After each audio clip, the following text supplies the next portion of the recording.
ఇచ్చింది కూడా ఈ 426లోనే ఉంది. ఉన్నది 426. మొన్న అసెంబ్లీలో చెప్పింది 685. ఇవాళ తెలంగాణ ప్రజాపాలన దినోత్సవంలో 7 లక్షల చిల్లర చెప్పిండు ముఖ్యమంత్రి. ఇక వెంచుతూనే ఉన్నాడు. కానీ అసెంబ్లీలో 685 అన్నాడు, ఇవాళ ప్రజాపాలనలో 7 అంటున్నాడు.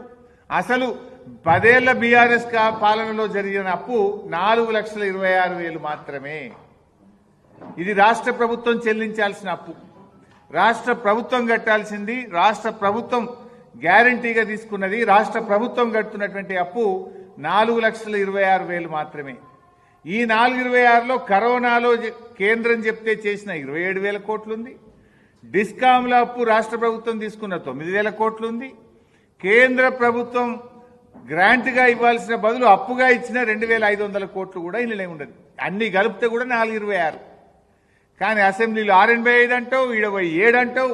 ఇది తప్పు అని నేను నిండు శాసనసభలో కూడా చెప్పిన. అంటే ఎవడైనా నేను దివాలా అంటే రాష్ట్రానికి పరువు ఉంటుందా, పరపతి ఉంటుందా? రాష్ట్రం యొక్క పరపతిని నువ్వు దివాలా చేస్తున్నావు. ఎవడని చెప్పుకుంటాడా? లేనిది చెప్తాడా? ఉన్నది చెప్పాలి. లేనిది కూడా అంటే బీఆర్ఎస్ పార్టీ మీద బురద జల్లబోయి నువ్వు తీసుకున్న గొయ్యిలో నువ్వే పడుతున్నావు. కన్ను తెరువు ఇప్పటికన్నా.